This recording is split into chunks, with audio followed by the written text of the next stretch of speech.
And I was like, she's like, you're not a mommy? And I was like, no. She goes, oh, okay. And I play that interaction in my head. And I never forgot when I'm fucking in the shower alone, I'm playing that interaction in my head. Like, how did I fuck that up? And we're in this, dude.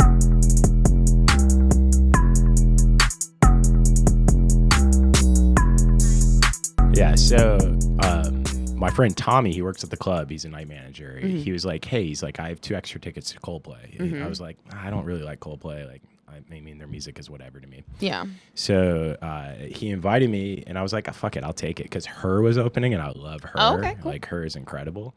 So I was like, I'll go just for Her. Okay. I showed up late because our Uber took 19 wrong turns, and it was like, it took an extra 30 minutes to get there, probably maybe 40 minutes to get there. The whole opening act. Yeah, so we missed the whole opening act. Yeah, we showed up like right at the right time. Mm-hmm. But Tommy, so his dad befriended Coldplay's manager. Okay. So he got 2 suite tickets plus like regular tickets, and then he had already had 2 tickets. So then he offered me the 2 other tickets. So he was still there. Okay. And I brought my friend Antonio, who's a comic from Chicago. And Antonio's like, yeah, he's like, you're going to see me. Antonio's like, he's like, you know, tough. Yeah. So he's like, you're going to see me, like, Coldplay was my shit when I was like 13. He's like, I might cry. He's like, don't make fun of me. And like, I was like, I won't. But we go there, and they put on this show unlike anything I've ever seen. I've been to 200 concerts easily. Like, I love music is my first love. So I go to concerts quite a bit. Like, I just went and saw T-Pain on Tuesday. Hell yeah, dude. I wanted to go to that so bad. I wish I knew you were going. It's so fun. It was so fun. It's funny. I saw him at South by Southwest, and I had already purchased tickets to see him in New York. I didn't even know he was at South by Southwest. So then I've seen him twice in the last like 3 months. Hell yeah. But this show, That's awesome. He's incredible. But then Coldplay was just like, so they have these wristbands that they do, and the wristbands they show every color of the spectrum, okay? Mm-hmm. And it's controlled by radio waves. What? So they can control it. The guy that built it, I did some research after, the guy that built it saw a Coldplay concert in 2009 and became like obsessed with wanting to make their show better. So he built this thing specifically for Coldplay, and they started using it in like 2011, 2012. Mm-hmm. And everybody that goes into the concert gets a wristband. And they can control it to do like different parts of the stadium, do different things, like different colors. At one point, everything was shut off, and they just had hearts, red hearts, through, like on the stadium. Like I'd never seen anything like it. So like an entire section of the stadium was red hearts. Oh my God. Like huge hearts. And then like for yellow, everything turned yellow. And then like what it does though is because it's, you know, it's 60,000 people. Yeah. So it's such a big venue. Mm-hmm. And when you see music like that, I don't know what your experience is with music like that. You kind of feel disconnected sometimes. Yeah. You know, like it's so far back. It's like you can't really get into it. But because everybody's lit up next to you, you feel connected no matter where you are in the stadium. It's kind of interesting. Like it brings everybody together. Yeah. So I never, and then their visual graphics were fucking wild. Yeah. Like it was just next level of what I've seen ever at a concert. Oh my God. And so like I still do not really like their music, but I would pay, even though it changes color. I would pay an exorbitant amount of money to see that again because I want to go study it. Like I almost went last night in Philly because they were playing in Philly last night. And I'm like, I just want to go study that again to watch what they do. There was like some weird shit. Like there was a point where he had like a duet with a fucking Muppet. Shut the fuck up. Like, which Muppet? It's like one that it looks like a Muppet, but it's like something they made, but it's definitely like the same characteristics of a Muppet. And so like somebody's controlling this Muppet and he's like duetting with this Muppet, some like song that they have. I don't know who's on the like original song.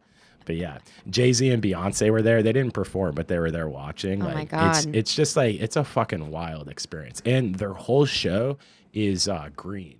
So they have like their stadium, they bring cooking oil to run like all of their generators run off cooking oil to like, which is why it's like used cooking oil. What? And then they have this mat in the front part, like where people are standing, and if you dance, the energy that you give off powers their show. What? Yeah, they have bikes that you can ride. Are they at net zero? Yeah, like, are they giving back to the grid? I swear, like, what? And it's like a wild thing to be able to do that wow. at a concert like that. Yeah.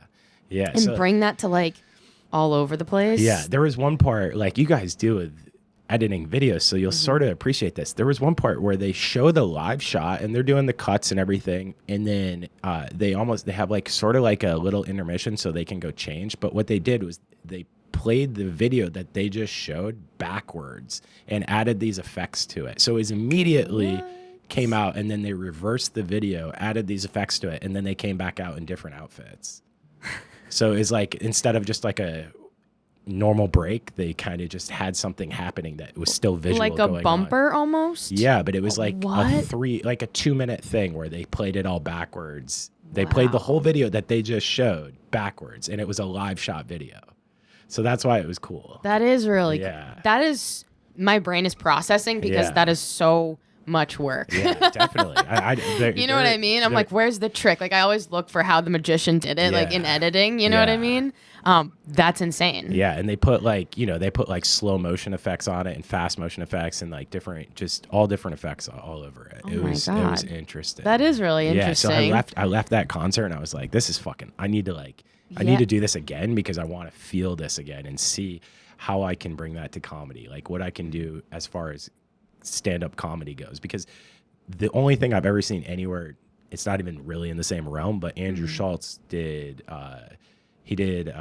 Radio City Music Hall like a month and a half ago. Yeah. And that was like probably the best live stand-up show as far as like other things going on that weren't just stand-up that added to it. So, Cool. Radio City's 6,000 seats. So it's like when you get to that level, I don't really like watching stand-up over like 300, 400 seats because it's kind of like an art form that I think has to be more intimate. Yeah. I love it that people can sell that large of a venue, but to appreciate it, I feel like it needs to be a little bit smaller. That is interesting for you to say, because now just like immediately thinking back, all of the comics I've seen in really big venues, like arenas, have not been as good. Yeah, of course. And There's I'm like, a disconnect. Why is this weird? That's exactly why. Yeah. You're waiting. Yeah.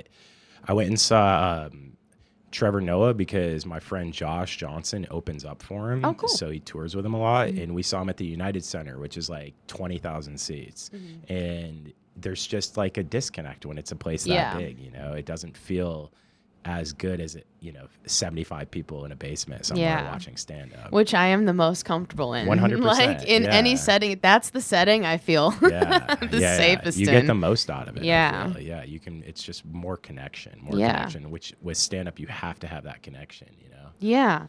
I also think that it's interesting, like you and I feel like are very similar in this way. We talk about this a lot too, like offline, like how to bring value to what you're doing for other people, Right. because I think it's also probably part of our personality outside of our job. So Brian Morton, everyone, from New York Comedy Club, President of Operations, welcome to House Haux. Thank you for having me. Absolutely.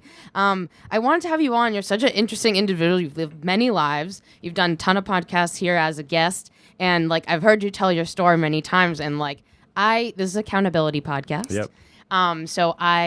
You are someone who definitely, I want to get your take on accountability, how you keep yourself accountable. But just like to summarize everything that you were talking about, I feel like one of those things must be adding value to like what you do every day. Yeah. Okay. Yeah, definitely. That was just a throw in the dart at a board. So when you're saying adding value, it's like trying to do something in my head that I think that means trying to do something new. So it's trying to, whether it's, an inch or a foot, it's like I'm trying to add something new to every single day of what I'm doing. Yeah. So I'm always trying to like learn. That's the biggest thing. And what I can do with my expertise to push stand-up comedy forward. That's like the real goal in it. Right. And this is your like given choice right now, but you've done a lot in the past too. Yeah. And you've had other careers as well. Like, do you feel like you've also carried that same thing like in those past life careers as well? I wouldn't say as much because Okay. I wasn't as passionate. Okay. So I think like the passion that I have for comedy, that helps a ton. Amazing. But as far as like,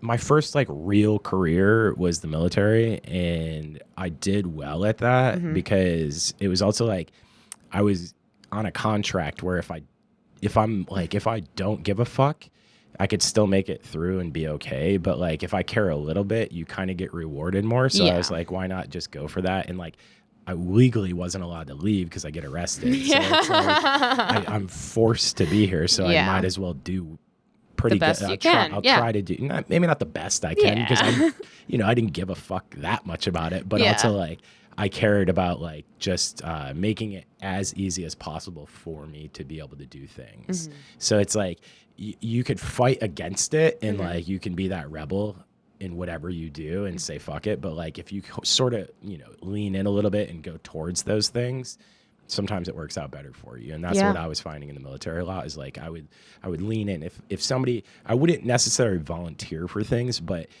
if somebody was like, hey, you should do this, then I would probably go towards it, you know? And that's like when you talked about accountability, one thing that I've found is that I tend to do better when I have other people around me that are also doing a lot. So like if I'm not, say like, I go through depression. So it's like if I give up for a couple days, like I'm like, okay, I need to like sit this out for a couple days. And then in that 2 or 3 days, I'm watching my boss or like my coworker and they're fucking running. And I'm like, okay, why am I not running? I need to start running. I need to get back on the treadmill and start running. Like, what are we doing? Like I could sit and take these days off and do these things, but eventually I'm like, what am I missing out on? What am I like not learning? Why is this so far advanced? Like my boss Emilio right now, that guy is like one of the most prolific people.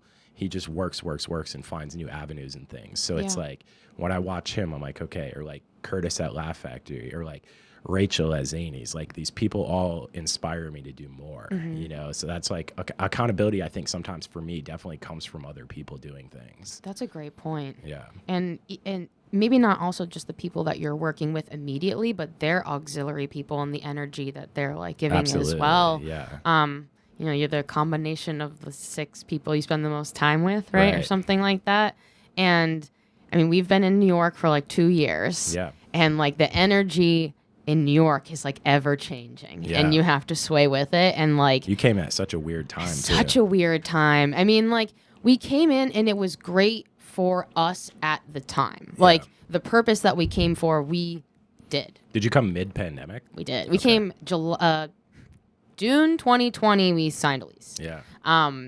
And congratulations on 2 years. Thank you. Yeah. Thank you. The first time I was here, I didn't last 6 months. So, really? Yeah. Tell me about that. I moved here at 18. Okay. So I think that was a lot. Yeah. I grew up in a small town of like 10,000 people. Small high school. I lived in the same house my whole life. Me too. Didn't really travel much. I went to Florida once, or like we went to like Vermont, you know, like it wasn't like, you didn't, I grew up in upstate New York, so it's like I didn't travel much. Yeah. And the first time I came to New York City, I was like, oh, I love this place. I want to move here. Mm-hmm. I came at like 14 for the first time. It was right after 9/11. So I came also here. a weird time. Yeah. I came here like January of 2002. Okay. Yeah, so January 2002 for the first time, and like you still like it was a weird time for sure. Yeah. Like, it was you couldn't get close to the World Trade Center. Like there was still like within 15 blocks you couldn't get there. Like and like this, everybody was still heightened. There was a lot of cops around. Like it was a lot. So then I love music. Music's my first love. Mm-hmm. So I wanted to study recording engineering. I used to read the Source magazine all the time. It's like a hip hop magazine. Yeah.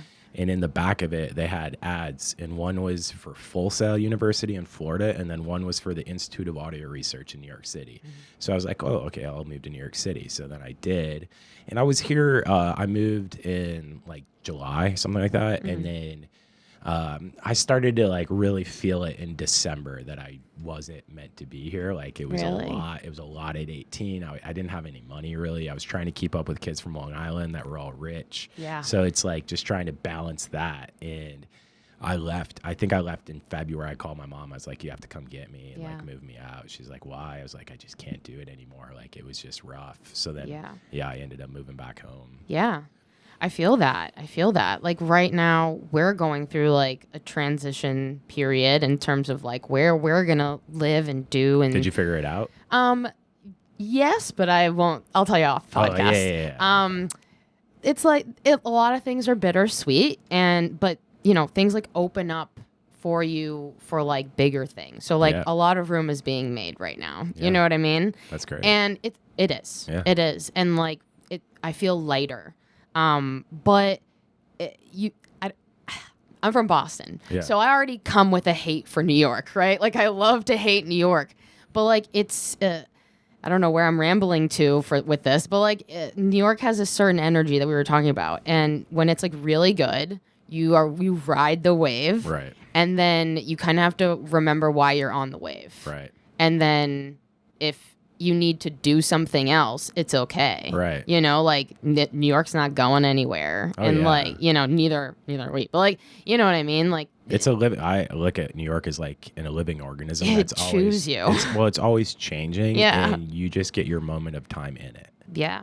So it's like New York will be here forever in different ways. And it's like how long the wave that you're talking about. It's like how long can you stand up on the board? Yeah. You know, if you want to continue to stand up on the board and eventually you make it and you fucking surf that wave and but I don't think, I think people that stay in New York forever, it definitely is hard, you know? Yeah. And I mean, like, here's the thing. To like our credit, we came here and all of this has been funded by us. Right. Like we've had no backing from family, from any comedy club or like any network or anything. Yeah. Like it's been all us.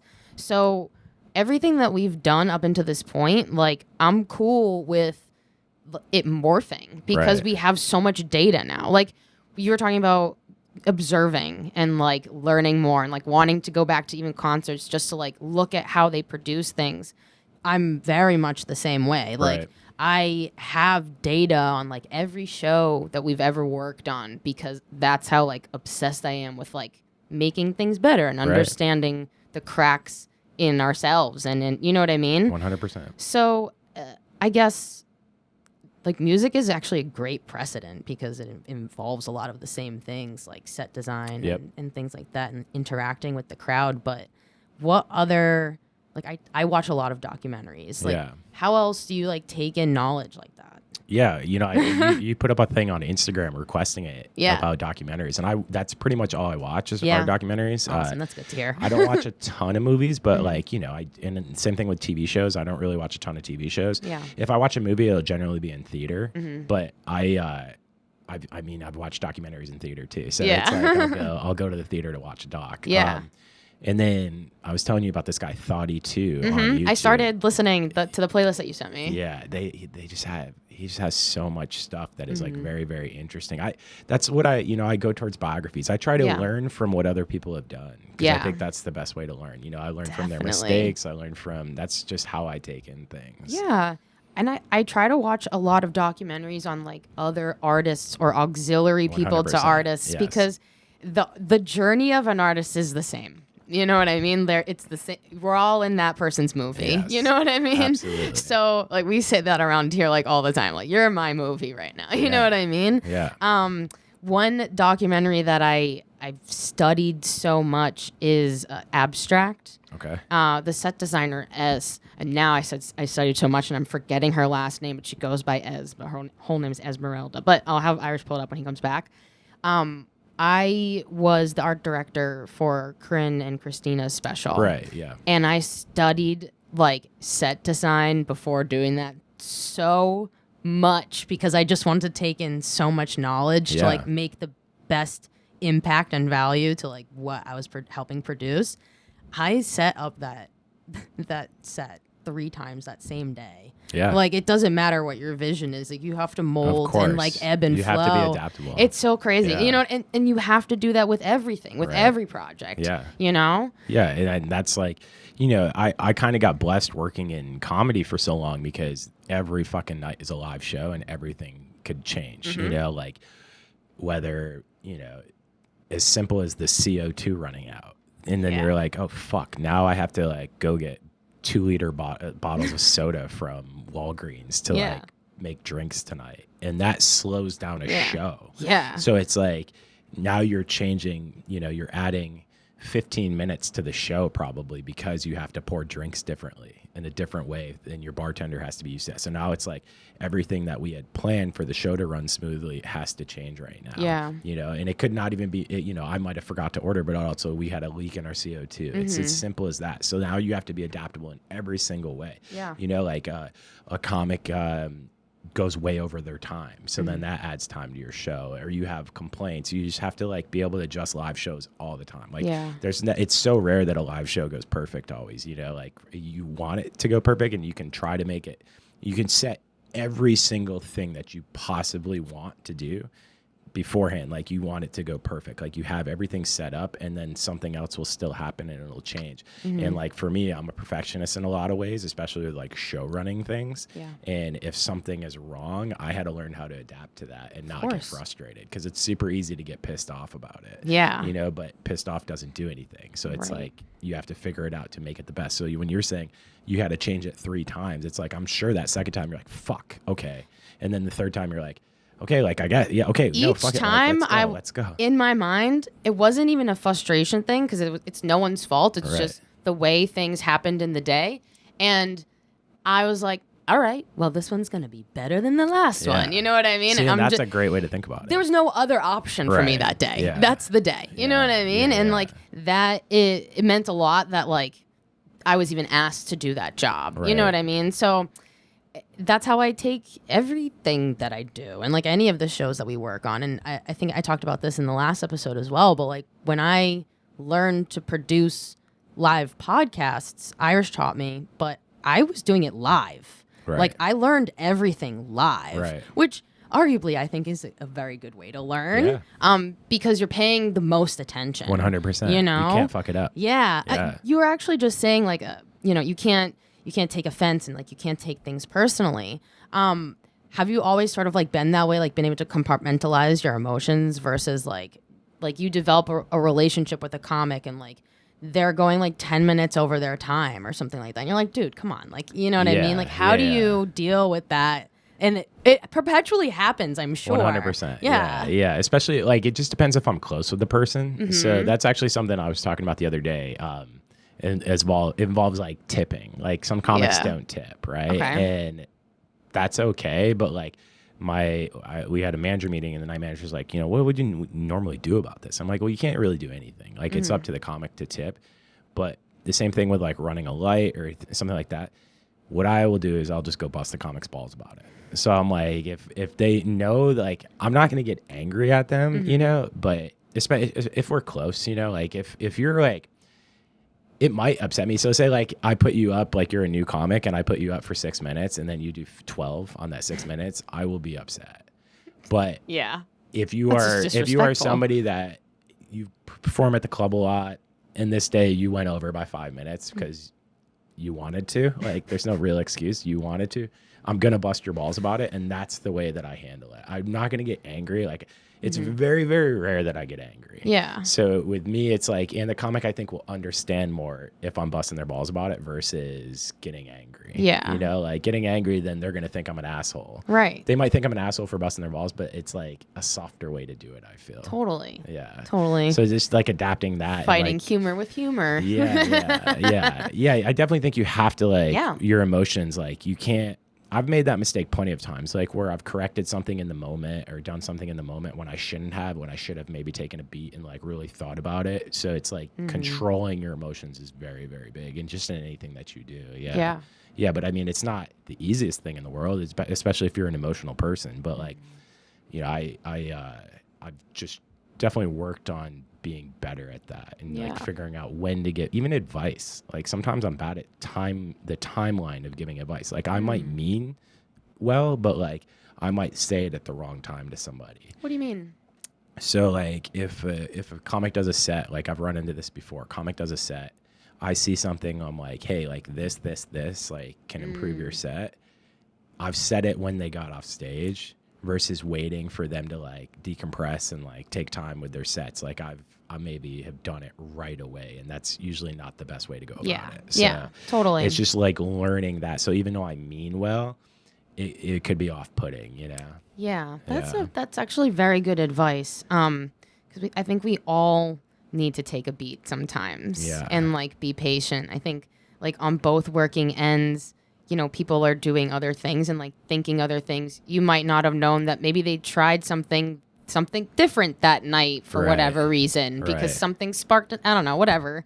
And then it like deflates them, and you totally didn't even mean to do that. You know what I mean? In my head, I'm like, hey, I want you to be the best. Yeah, so I'm like pushing you to be the best, but like sometimes I just don't deliver the message the right way. So it's like figuring out the best way possible to deliver that message. And I've fucked that up with many things. You know, it's not just stand up. It's like trying to figure out how to speak the right way without, you know, hurting people. You know, and sometimes I have like, you know, my blinders on to like, it's hard for me to sometimes remember that comedy is an art form, and like I love it and I look at it as art, but sometimes I look at like there's mathematics to comedy too. It's not just, you know, there's certain things that always work, you know, and so like I will sometimes say things like, hey, this and this would probably work better, and if I'm not super close with that comic, then and they don't know like how to react to me, they look at it as like discouraging sometimes. But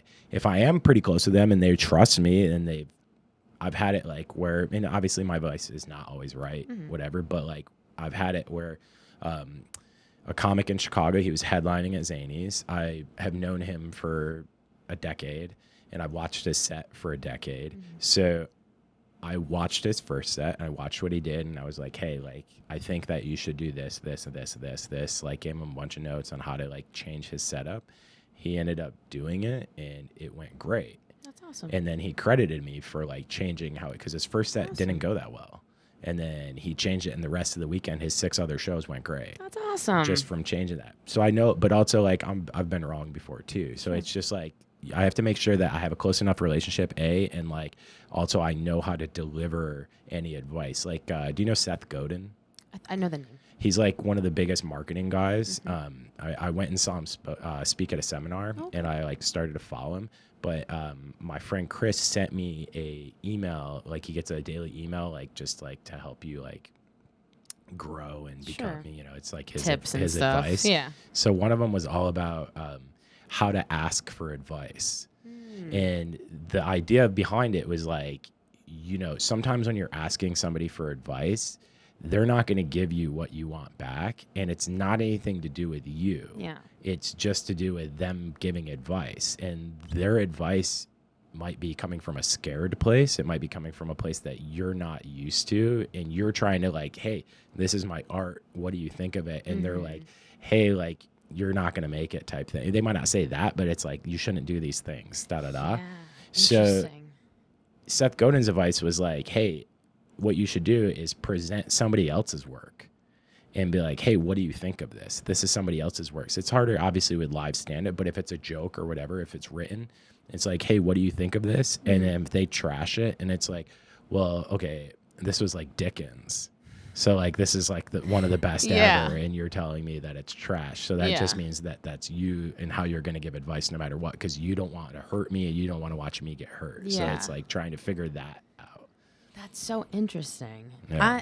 I'm going to think about that. I'm literally, as you're saying this, I'm like, I'm so happy this is being recorded because I'm going to go back and like think about how I like deliver advice. I'll send you like the email. It's one of those emails I saved because he's an interesting. Yeah, I want to look him up for sure. Yeah. Like what you were saying also is sort of reminding me, like boundaries also go hand in hand with that too. Like when you're dealing with anyone, but particularly when you're dealing with artists in a professional way and with their art, like you were saying, you know, a newer comic that you're not as familiar with, if they go over like by a ton, I guess, do you have like a boundary or some kind of thing where you're like, I'm not going to put them up for like another week? I don't know whatever. Right. But do you have like some kind of formula in your brain where like, this is like a thing that like, they know I'm a professional and because of that I have this boundary. Yeah. That they already crossed, but you know. I think that is like, I don't have a specific like, hey, you're banned for whatever, but you know, of course there's consequences to everything, but also like, at the same time, if they fucking destroyed, I'm not going to deny that. You know, they went 5 minutes over. They're fucking up for the rest of the show. I will sit down and there's a comic. I go back to Chicago a lot because I spent so much time there. But there's a comic in Chicago that always ran the light. and they would always go over by at least 7 to 10 minutes. And that 7 to 10 minutes, when you're transitioning from an 8 p.m. show ending to the 10 o'clock show ending, that 7 to 10 minutes is 10 minutes that we could be seating. And that means 10 minutes in the Chicago winter that the people are outside for 10 minutes longer. So it's like, if we say doors open at 9:30 and our doors don't open until 9:40, they're like, why are doors not open until 9:40? And then also it's like, it could be 9:45 because another comic went over a minute, another comic went over a minute, things like that. Everything is very specific. So this comic would run the light a lot, run the light a lot. And I just sat down with him one time. I'm like, look, like, we all know you're great. I was like, the one thing that you really need to focus on is maintaining your time, because it's making everybody else upset and it's messing up our business a bit. And like, we love you and we're not going to stop booking you, but you need to understand that this is what it is. Yeah. And they listened. Yeah. And then from then on, they never ran the light. Yeah. They would even get off short.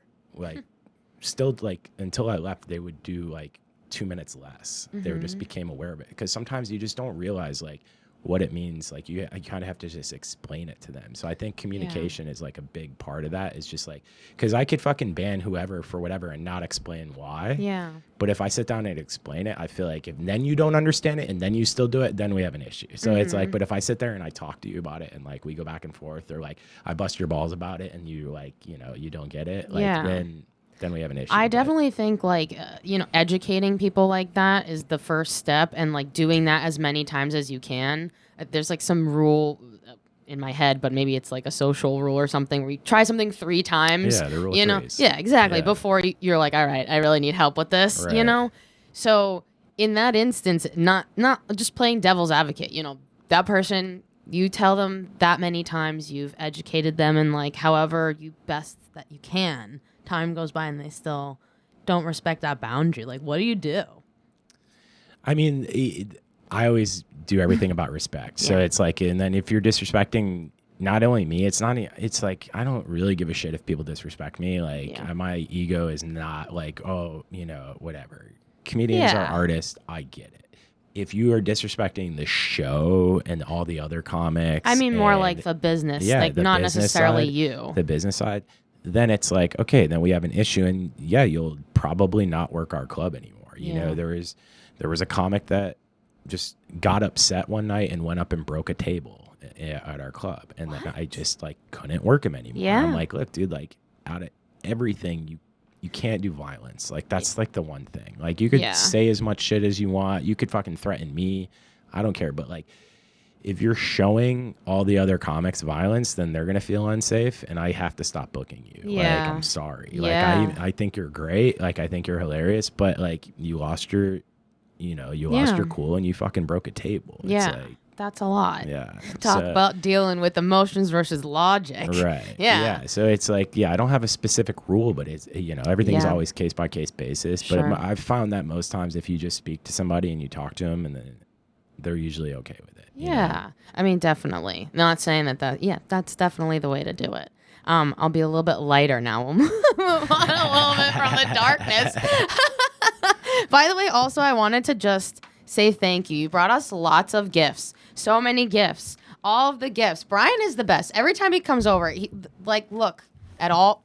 So thoughtful. Let's talk about the hoodie real quick. Yeah, let's do one at a time. And I want to talk about this one and shout them out. So I'm always big on merch, right? Like, yes. So when I took over Zanies, the biggest thing I wanted to do is get the merch popping. So I was like, let's get some cool merch going. Like, and we did. We created a bunch of designs. So when I came here, they were like, I was like, what do you guys want to do? They're like, merch. I was like, great. I was like, I have some ideas for merch. Like, let's go forward with it. And so I asked on staff, because I always try to build from within. So I'm like, I asked on staff, I'm like, who does art here? Because there's so many fucking creative people. You're in New York City. Everybody here is creative with something. So I'm like, who is somebody that does art? So Holly Salerno is one of our servers, but she's also like an incredible digital artist. And I asked her, I was like, hey, what does New York Comedy Club mean to you? I was like, design a design that means something to you. And she's like, okay. So then she designed this, and it has like, the night scene, the old taxi cab from New York, and we sell popcorn, so that's like a big deal. Like we're like one of the only clubs that has popcorn, as silly as that is. No, I love that. People love our popcorn. Yes. It's like this like quirky It's very thing. cute. It's like quirky thing that we do. So then she designed it, and I fell in love with it. Like at the top, it has like both our locations on the street, so it has like 24th and 4th. Like it's a cool design. I really loved it, and we sold out. That's actually like that's probably we just did a limited run of 100, and I think we only had 3 left. So that was one of the my 3. size. Thank you. You're welcome. Yeah, she's incredible. So now we're so working on some thoughtful. summer designs right now that'll be out in the next 2 weeks. Cool. Yeah, so we're Cool. gonna do like some pink and Nice. I have to show you what we have for our merch that we just released too. But this is amazing. Thank you. Oh my God. Holly, you're very talented. She's great. I would love to talk to you as well. She's so young too. She's like, I think she just turned 25 or 26. Oh my God. She's great at what she's working with. What's the big, the theater down here, the Village East Theater? Yeah. They're doing, is it the Tribeca Film Festival? Yep. I believe that's what she's working with right now. Oh, cool. I'm pretty sure. Yeah. Very cool. Yeah, she does some cool stuff. Huh. But that's, and I worked it out with her. I was like, you design it, and then I'll give you a percentage of the merch. So then we did that, That's sold it awesome. out. I just actually paid her yesterday. Like, we sold out all of them, and then I paid her. And Amazing. so it's like, I try to get, Congratulations. I'm always trying to get people paid for their art too. That's Definitely. Like another, I don't want you to Definitely. work for free. Yeah. Do you have no idea how much artists appreciate hearing that? I mean, you need- but like that needs to be said more because people, it's like a little part of you that Of you give to course. the world. Of course. And you're like, I did it. And it's not even about like, oh, I want people to accept this. I just want people to know that there's value in my work and things like that. So it's like, 100%. that's so nice that, you work from within. I'm really happy to hear that. I think that's big. Yeah, definitely. We feel the same way. Like, we have plenty of talented people and smart people that we work with. Like, we might as well cross our minds together Right. and come up with, like, some cool shit. It's and, a community. Yeah, absolutely. We have to support each other and, like, not be trolls. 100%.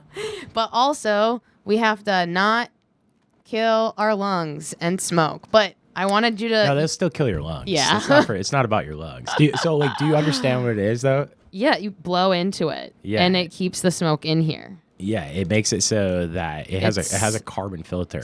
I've used, it's called a Smoke Buddy. I first found out about it. That's the coolest one I've ever seen. I've never seen a tie-dye one, so I was like, I thought you would like it. I do.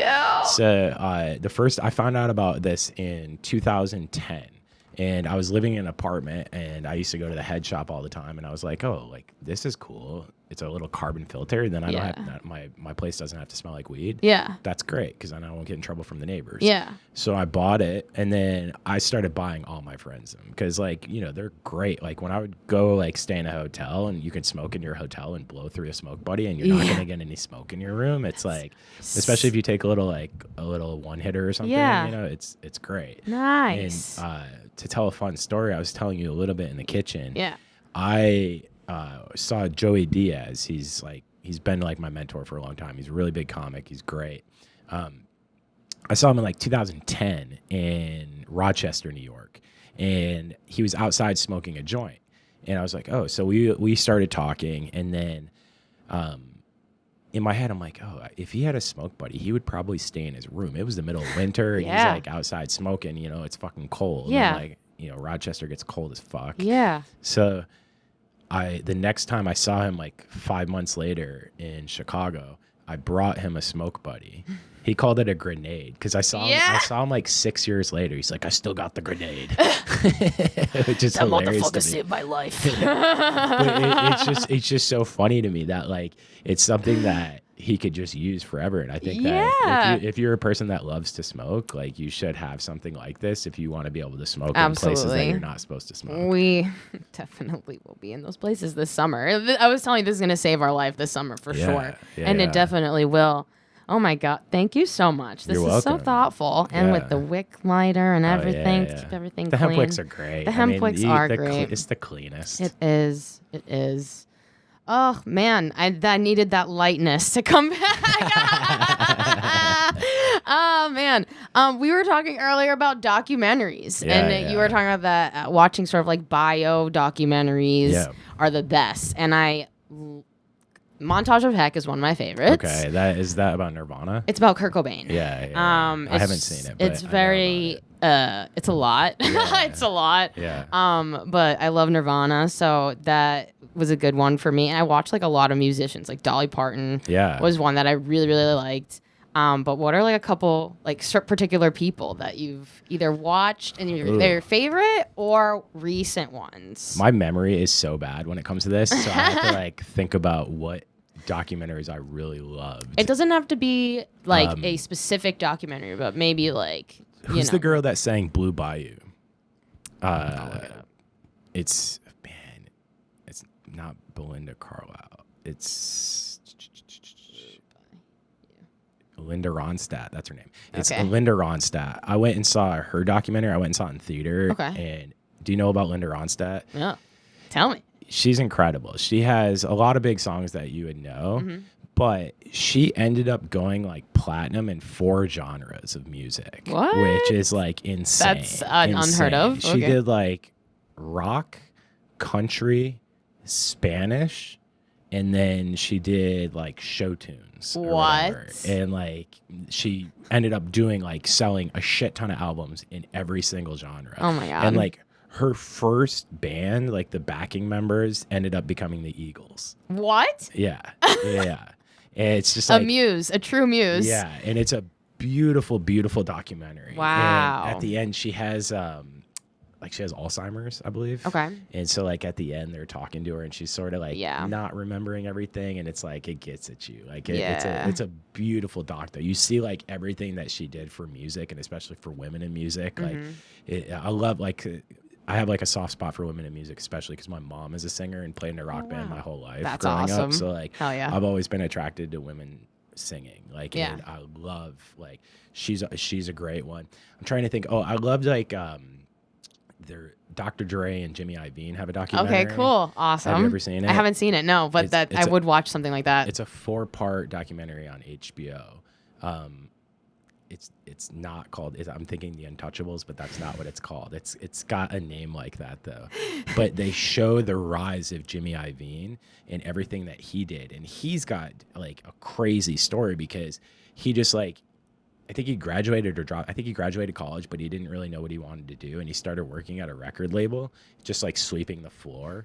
And then somebody like didn't show up one day. And I believe, I might be wrong, but I believe Bruce Springsteen, it was his first album and he needed an engineer and the guy didn't show up. What? And so Jimmy just stepped in and engineered, and then they made like Born in the USA. Like, they made like the most ridiculous shit. And then he started to get big off of that, and then he started working like with Tom Petty and like what's the girl from Fleetwood Mac? Stevie Nicks. Stevie Nicks, yeah. She's also a witch. Yep. Yeah, he started dating Stevie Nicks, and then like he helped her career, and then went through like the 80s and then the 90s, and then found Dr. Dre, and then started working with him and started Interscope Records, and then he found Eminem, and then like they just built like this insane, and then it was funny because he approached Dr. Dre about a sneaker deal. And Doctor's like, I don't give a shit about clothes. He's like, I don't want anything to do with clothes. And he's like, well, what do you like? He's like, I don't know, man. And so then he approached him about headphones. Yeah. And then they made Beats headphones and like sold it. I love this story. $1 billion. They made so much money from it. Oh my God. I'm gonna watch. I'm gonna add that. It's a great one. It's a 4-part. I believe it's on HBO. Okay. Yeah. It will flash over here. Like I'll do this in post, like whatever it is. Yeah, I'm trying to think like I watch a lot of music ones. There's another one about this guy. I'm blank. I'm just bad with names. But this guy, like he's a Canadian guy that he's produced like the most. He's produced like the most platinum albums like ever. Clive Davis. No, but I did watch. I watched that one. That was a good one. Clive Davis one was, but he worked with Clive a lot. Okay, yeah. He worked with Clive a lot because he did like he did some stuff with Whitney Houston and a couple other people. But damn, his name. I can't think of Whitney Houston without thinking of Joey Diaz now, though. Yeah, that's a wild story. We just watched the Carlin doc on HBO. And man, did that hit. It just hit. That's Judd Apatow did that. It was so good. Yeah. It was so good. When he starts talking about like how he, like later in life, how he likes individuals. And once they start like getting off to like groups of people, then they become less tolerable. Right. And it's just like, it's so funny because at the time we were just sort of like talking about the last 2 years, like being in New York and just seeing how like groups form and like different things. And but like it was so funny to just like watch that and then hear him say that. Yeah, you know what I mean? So I haven't watched that one, but I watched the. You have to watch that. I watched the who's Larry Sanders? What's his name? Shit. He did the Larry Sanders show. He was a huge comic in the 80s and early 90s. Judd Apatow also made a documentary about it with him that you should watch. Okay. It's beautiful. It like will make you cry at the end. It's really, really, really good. I don't know if George Carlin's made you cry, but like this one, damn, why I'm so bad with names. I don't know if he's looking it up. Maybe who did the Larry Sanders show? You probably look that up real quick. Yeah. But that one was like you get to see everything, and then he has like that guy kept like a journal, so he like went through all his journal entries and stuff. It was like it was so pretty. Do you journal? Gary Shandling. Yeah. No, I do not journal. Dude, I don't. But I recently was like, let me fucking fine. I'll try a page. And it is an interesting way to like keep track. Cause like I like make notes to myself, but like I don't journal like that. But it is interesting for my documentary one day. I think to have a diary. I think I would have been way more into writing when I was younger, but I always got shunned for my penmanship. Like my penmanship is so bad, and so like teachers would always shit on me for like how bad my penmanship was. What if they were just busting your balls the same way you're busting people's balls? You know, when you're in third grade, you know, you don't understand that, dude. Like when you're fucking 9, you're like, oh, my penmanship sucks. I should never. Right. I should never grow up write. foreign. I get it. I was like, I should never write. That's like what I learned. Did you now we're just talking about things that we watch, but like this is part of like how I like take in information. Yeah. Christina P's the special. Yeah. I haven't watched it. Okay, we'll talk about that after then. No, I'm like the worst with specials. Yeah. I do not watch comedy specials. Really? At all? Which is like very fascinating to people. But you watch comedy on YouTube? Or like podcasts or anything? I watch a lot of podcasts, but I really like it's hard for me to take in stand up watching it. And like I'm so bad right now. I have Mike Cannon, like I'm working on the special that we're doing, and like I've had it since Tuesday and I haven't watched it yet, and I need to. And I'm like so bad about this. It's just so hard for me. We're owning up to our shit today, dude. Yeah, it's all good. just like specials are hard for me, but I've watched a few, and like some of the specials got me into comedy. But once I started watching it live, it was so hard for me to go back and watch specials. Yeah. And I love Christina. I mean, I saw Christina live in 2010. Like I go way back with her. Was it you that was here on a podcast talking about Elephant in the Room? No, but I love that special. Yeah, I was gonna, that was I never got to see Patrice live, so that is a special that I like can watch. Yeah, you know, and I love Corey Holcomb, so I'll watch some stuff that Corey Holcomb does. They remind me of a lot of each other. I don't know if you ever watch Corey. He's somebody that maybe you should watch. Like if you like Patrice, I think you'll appreciate Corey. Big Patrice house. I believe that Patrice, and I believe he said this, that he got a lot of his style from Corey and watching what Corey was able to do. Corey's a little rougher around the edges than Patrice, which is like it's possible. Yeah. What? Yeah. Can I tell you a fucked up Corey Holcomb joke? Yeah, you can. Yes, you can. He was talking about how he got a girl pregnant and that they decided to get an abortion. So he drops her at the abortion clinic and she hits him up when she's done. So he drives around to pick her up and he's listening to 50 Cent because he loves 50 Cent. And she gets in the car and she's like, man, turn all this fucking murder, all this shit off. I can't do this. Turn all this fucking... And he looked at her and he goes, bitch, you're the only killer in the car.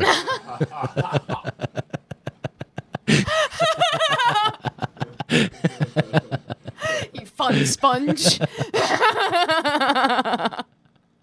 he just says like he's fucked up. He says fucked up shit. Like there's no like he's definitely I feel rougher around the edges than Patrice. And I feel like he's got a really popular podcast called I think 5150 South or something like that. Well, that'll probably be our new favorite. We listen to a lot of Black Phillip. Oh yeah, Dante. Yeah. We used to do. We like met doing starting. You guys started the podcast. It was Kings when we were back in Boston, but I ended up being their third co-host, and that was sort of like it was like a dating podcast and relationship podcast, but from the male perspective. Right. Yeah. And I was the whole, so. The whole. That's what they call me. That's like that's what Opie and Anthony used to say. Yeah. Yeah. And this also started in Boston, right? So. Oh, yeah. Well, yeah. I guess they got big in Boston. They started in New York and then moved to Boston and got big. And then anyone that knows, like, I came to New York from Boston to do like comedy or whatever that I know in Boston, like their first thing when they found out I was doing things in comedy was, like Opie and Anthony, like that's that was like the thing that they knew. So I remember they like pretended the mayor was dead, right, of Boston, and they got in trouble. That guy, I forget his name. He was a mayor. Mayor Menino? Maybe. No, he was a mayor. Probably before. He was a mayor for like 20 years in Boston. Yeah. And they pretended he was dead. They like said it might have been Menino. They said over the airways. He's dead now. He is dead now. They said over the airways that he was dead, and the guy's family heard it, and so then they got fired for that. Yeah. Because they thought he died. Yeah. Just absolute destruction. That show is insane. Yeah. My favorite part, like everybody hated Opie, but what Opie would do when somebody would bring him a gift, like somebody brought him a pinball machine that was like a something from his childhood that he like had talked about before, and somebody brought it in and he smashed it with a baseball bat. What the? Like people would give him shit that like meant a lot, and he would just fuck it up in front of them. Imagine if I just fucked this up. Like this shit on fire. that show was wild. That was a wild show. Oh my god, that's fucking hilarious. But yeah, I don't watch specials enough, and I need to because I really want to start directing specials and like moving towards that. But I also am like a little bit afraid because I don't want to just steal other people's shit. But it goes back to like what you're saying about set design and things like that. Yeah. Like, I kind of want to get influence from other things outside of comedy because I've watched enough live comedy where I understand the beats of it and how it works, but I really want to like get into the direction side and like move towards that. And I don't know if I really want to do that through specials. I know that Christina spent the most on her outfit out of any Netflix special ever. Yeah. She had like diamonds sewn in. Swarovski. Yeah, definitely, dude. Yeah. I would do the same, but it was a very Haus Haux outfit, to be honest. Which was great. It's funny, like a fun, I don't know if I told you this, fun Christina story. So I see her, I guess it had to be like 2011 probably. The first time I saw her was, I would go visit my parents in Florida a lot, and then I would go to like whatever local comedy club. So there used to be an Improv in Fort Lauderdale. Now it's in like Dania Beach, but it used to be in Fort Lauderdale inside the Hard Rock Casino, the old Hard Rock. And I went to see Christina. It was like the beginning of Your Mom's House. Like they might have been 15 episodes in. Oh my god. So I walked up and I'd listened to, she used to do this thing, they used to have this thing called the Ice House Chronicles at the Ice House in Pasadena with like Red Band was the host, and Christina would come on a lot, Tom would come on a lot, Bert, all these people like at the beginning of their launch before they got famous. And Mr. Chow, right? I think also. Who? From The Hangover. Anyways, doesn't matter. He also did that actor. Not to get you off track. Ken Jeong? Yes. Yeah. I got that name for some reason. I don't know why the fuck I have that name in my head. But I just think about his bush. The most memorable bush in Hollywood, dude. It was that. And then, do you remember Zohan, the Adam Sandler movie?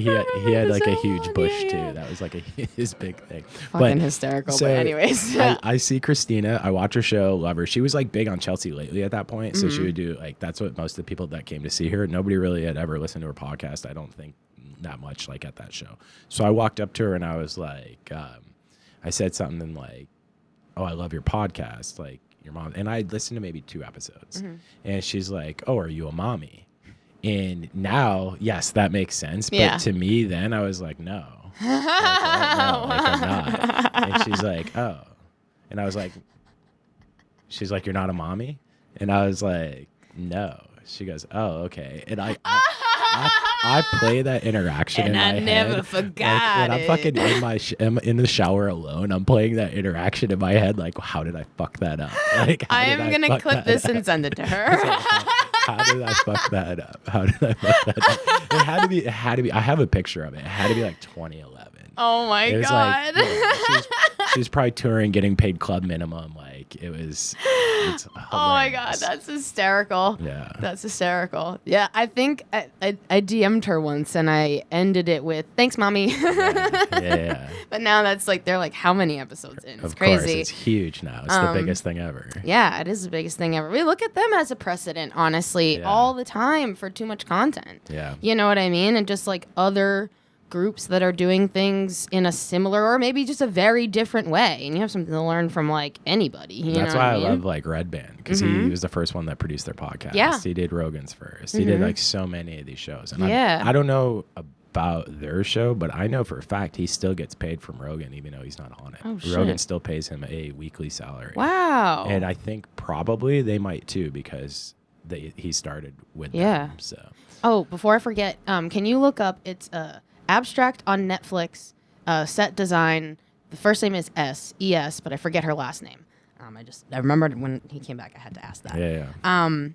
But yeah, like studying like just different people doing like the similar or same thing, and then a step further where like it's not even in the same realm. Yeah. And like how can that be applied to like what you're doing creatively and things. And you were talking about like live shows, directing specials, and all that. You have a collection of tickets from live comedy. Oh, yeah. Can we talk about that for a second? I've been meaning to bring this up, actually. That's my dorky side, is I collect comedy stuff. Dude, it's awesome. You showed me like several pictures of it. Hopefully we're going to do something together with it. But like that I definitely want to do something together with it. I have like some the ideas. more, the more I think about it, the more I'm like, okay, like what can really be done? Yeah. So yeah. I think it would be really cool, especially like to have like a relic at like a comedy special that you're directing. Right. Is kind of very or cool. Like a club, like or virtually. So like I always think about business and as Delvin. Yes, set design. I always think about business, and when I was in Chicago, one of the coolest things that Jamie Masada, the owner of the Laugh Factory, did was he turned the front portion of the Laugh Factory into a museum. Oh, cool. And because of that, you get a tax break.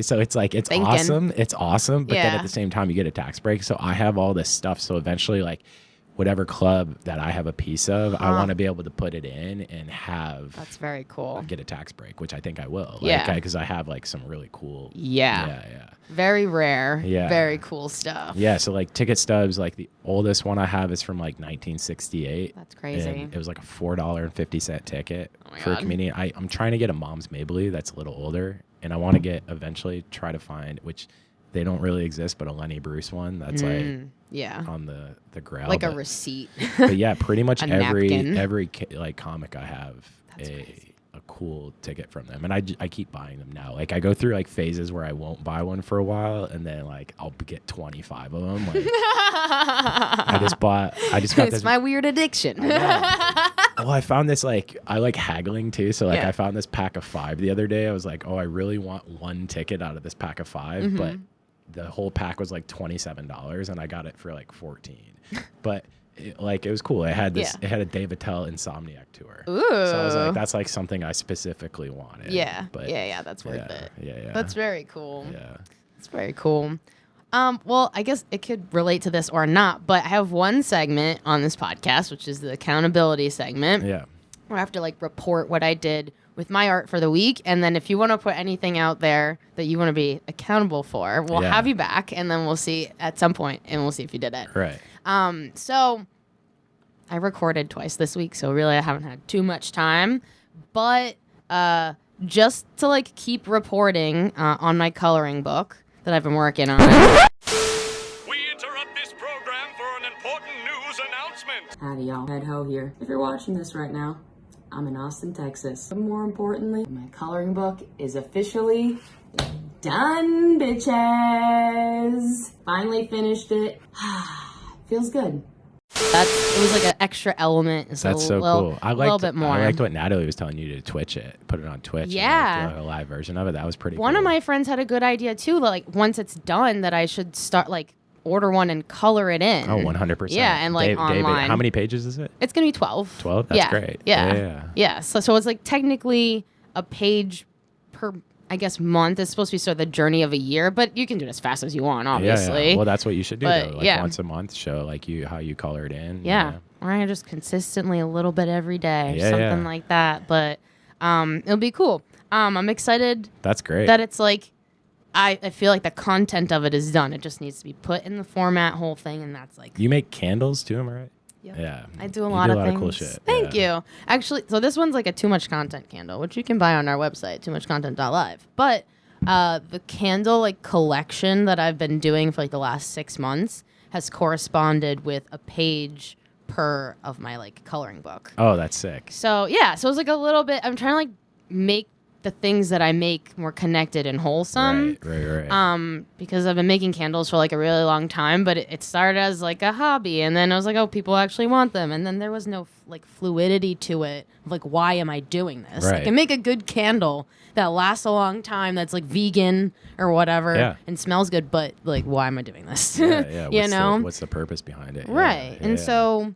And sometimes that's also the purpose, just to make Yeah. it and then figure it out after. You know, it's Right. just like, as long as you're on the track, you know, like keep going down that track, and then other things will pop up. Yeah, and like I tried to take what I learned like along the way while making those individual ones. So like I do a candle of the month, right? That goes with the page, and then the scent is like I'm kind of marketing it now as like nostalgia for all my candles. I'll like 100%. Take you to a different place, and that page is sort of like nostalgic of like the essential oils that I use. Like there's a whole like science to it of how is this scent supposed to make you feel. Yeah, scent memory is wild. Yeah, while you're coloring this specific page. You know what I mean? There's a scent of Febreze that brings me to basic training every time I smell it. Oh, man. It's like a mind fuck. Like Dude. I go like right back there. I'm like, oh, what the fuck? I had Lori, a baker on my podcast, Lori Freelander, who makes a bunch of like THC amazing edibles. Yeah. And she was on my podcast smelling one of my candles. It took her back to like 1995. Yeah. It was awesome. I'm like, that's exactly the year that I was thinking of with it. Like, it's crazy. That's awesome. You know? Yeah. So, I mean. Yeah, scent memory. Scent memories. It's cool. Yeah. You know that like suntan lotion from the 90s? Yes. I've like been able to put that into a candle smell somehow. That's awesome. And that makes me happy. It makes me think of summer of my childhood. Yeah. You know? So that's great. Yeah. Nostalgia is something I like always lean towards, because like in comedy it always works. Nostalgia always works in comedy. Yeah. So when I built the green room at 24th Street with Maggie Bellamy, she also works, she like produces a bunch of shows and stuff around the city. She's awesome. We built this green room together at 24th Street at our club. And the one thing in it is we don't serve food. Mm-hmm. So like to compete with other comedy clubs, we don't ever have food. Mm-hmm. So it's like other comedy clubs like the Stand or the Cellar, they both have restaurants attached so that they can bring the comics food. Right. You know, the comics can hang out and eat. So I'm like, what the fuck can I do that's different? So what I started to do is I started to put in all your snacks from childhood. Yes, So I noticed that on the menu. No, they're not on the menu. No, Not on the menu? It's not on the menu. This is just for the comics. Just for the in green room. comics? Yeah. So I have like It's something else I have then. like zebra. Yeah, you saw Nutella sticks and stuff like that. Yeah. But and like Pringles. But this, I have like zebra cakes. Oh, I have like shit. Ho Hos. I'll do like gummy bears, like Gushers and stuff. Gushers and like Nice. Cheez-Its and like things like that. That like when you got home from school, it's like, oh, or you like went to somebody's house that had more money than you. That's what it was for me. My mom would never have those in the house, so I'd go to like the rich kids' houses and they would always have them. Yeah. So like that's always just brings back nostalgia based stuff. So like whenever comics come in, they think about that shit even more than like going to eat. Like Comedy Cellar might have the best hummus, but we have zebra cakes. Yeah. And like it sounds corny, but like legit, it's a great feeling for them. I feel safer with my zebra cake. Yeah, Put yeah. that on some merch. You know what I mean? Yeah. That's again very thoughtful. Yeah. And like we talk about this all the time, like being a good producer also means being hospitable to a 100%. certain degree. You have to be. You have to make people feel comfortable in the space. Yes. And like my whole previous life was creating those, designing those spaces. Yes. Like, what is someone going to feel when they walk in, and why? So it's so important. 100%. That's so great that you did that. Yeah, I really admire that. That's Yeah, cool. Yeah. Very cool. Yeah. So accountability, you want to know something Yes. for me? So we already talked a little bit. I need to watch this special because I am a big part of it and I haven't done it yet. And I will have done it by the time this comes out, Cool. thankfully, Cool. because I'm planning to do it tonight or tomorrow morning. Cool. I'm going to follow up. Yeah, you should. I have to write a one sheet also for sponsorship because I'm trying to get some sponsors out of it. Mm-hmm. So that's like a thing that I have to get done for it. Other part of accountability, do you know Katie Boyle? Yeah. So I'm working on her first special. Oh, cool. And so the goal is to be the director of it. And we're going to go over that in the next week to like really push that forward. That's awesome. We're going to probably shoot in the next 3 months and like put it all Great. together. And I'd love to like, if it's good enough to be able to shop and sell it. If not, we'll put it online. Like, Hell but I think like accountability wise is just, I want to like start moving towards the direction of producing and directing even more than I already do. Like Totally. I love working for the club and I love the club aspect, but eventually my goals are a little bit bigger than the club. It's just to like try to move towards those things. And Yeah. if it's like, of course I have to do it while I'm doing the club, I don't mind, you know, Yeah. it's just cause I'm going to be learning. Yeah. So yeah. That's awesome. That's a great goal. Yeah. I'm going to text you tomorrow and make sure that you That I watched it. Yeah. It's so good. Like I watched it live, you know, Yeah, and it's it's so so funny. fucking good. Like Yeah. he did 150 milligrams of edibles, and then he did an hour and 7 minutes of crowd work. Fuck yeah. And it came out so fucking good. We did a 6-camera shoot. How is it taking you this long? I know, because I already watched it once, and like I've just been busy the past few nights, so I haven't like sat down and like I watched like the first I heard busting your balls works. So. It does, yeah. I watched the first 7 minutes of it, and you're right though. I should have watched it. I should have be making time for this, and I will get it done. Yeah. Because Mike is probably he's probably texting me now like, "Hey, have you watched it yet?" Like, hey. Do you think it's horrible? It's honestly that night I left and I was like, this is one of the best things. This product is going to be so fucking good. Yeah. Like he just filmed a special of his material that he like worked very, very hard on. And he even said after, he's like, oh, I think this one's going to be better. And it's just him off the cuff, which is, yeah. Dude, I can't wait to watch it when it's all set. Yeah. It was cool. He Oh, asked me God. to be a part of it, and that was like an honor. Isn't it? I like put it out in the universe. Like I started to tell people, I was like, I want to like direct and produce a little bit. Like I'd like to do, and then he asked me, and I was like, yeah, let's do it.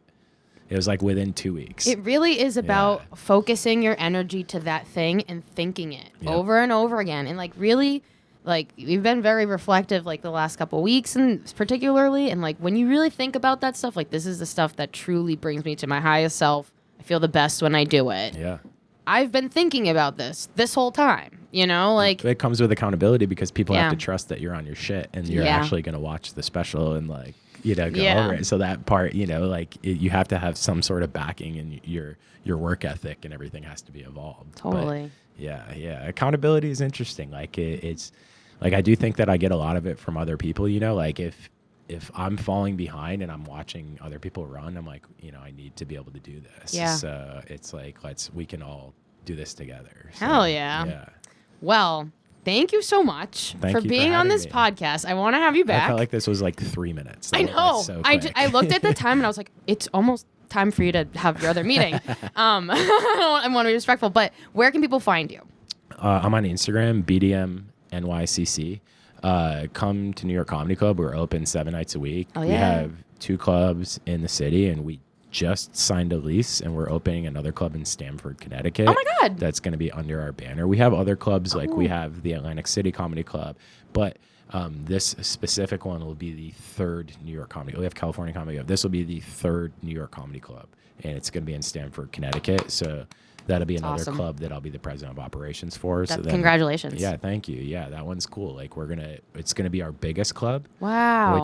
which is an interesting, you know, change. You know, we're going over. It'd be over 200 seats. Wow. Yeah, it's in a great area. It's in like an outdoor type mall. It's next to a Barnes and Noble. Cool. Yeah, there's like a Capitol Grill right there. It's already like a pretty well going area. Yeah. You know, there's a lot of restaurants, and Stamford's a cool little city. I don't know if you've ever been up there, but it's a cool little city. I like it. Yeah, it's 45 minutes from here, so we'll take comics from here, pay them double, put them up there. You know, like Good shit. Yeah, I'm Good excited. shit. Yeah, That's awesome. Yep. So look out for that. Yeah, that's gonna be a good one. Amazing. And look out for the specials that you'll be a part of. Yeah. Awesome. Mike Cannon's, I think so. Mike Cannon, our goal is to come out July 10th. Awesome. So it'll be he does Mike on edibles, so it'll be like the special of Mike on edibles. Oh, cool. Yeah, That's very cool. It's coming out on 7/10 because that's the dab day. Oh. Because it's like 7/10 is how you spell oil, I guess, like upside down. Oh. And it's like OIL, yeah. Maths, we'll put it here. Yeah. That's awesome. We shot it on 4/20, coming out on 7/10. So, Smart. Yeah. Very smart. Yeah. Very smart. Amazing, dude. Thank you again. Yeah, thank you for having me. I'm super pumped to like watch what you guys do. Yeah, you guys are also inspiring. So Thank that's you. nice. Yeah. Follow us at toomuchcontent.live. Yeah. See what we're doing. Check out our studio. Come buy some studio time if you're an artist. Yeah. Check out the changes that you'll be seeing soon. This is one other thing I will put out there. I'm like more committed now more than ever to like try to develop more like educational, easy, fun things to put on that page as well on toomuchcontent.live. That's our Instagram. And that's also our website, same exact address. So I want to put more like we were talking about earlier in this podcast, value on there for free for people to just understand like content and development. Yeah. I think that would be Tutorials. Yeah, pretty helpful, and I should do that. So I'll try to be accountable for that as well. Personally, you can find me at Ani_Moush on Instagram and Twitter. Check out my website, animoushmedia.com. Buy a candle. Look out for my coloring book. Love you guys. Peace.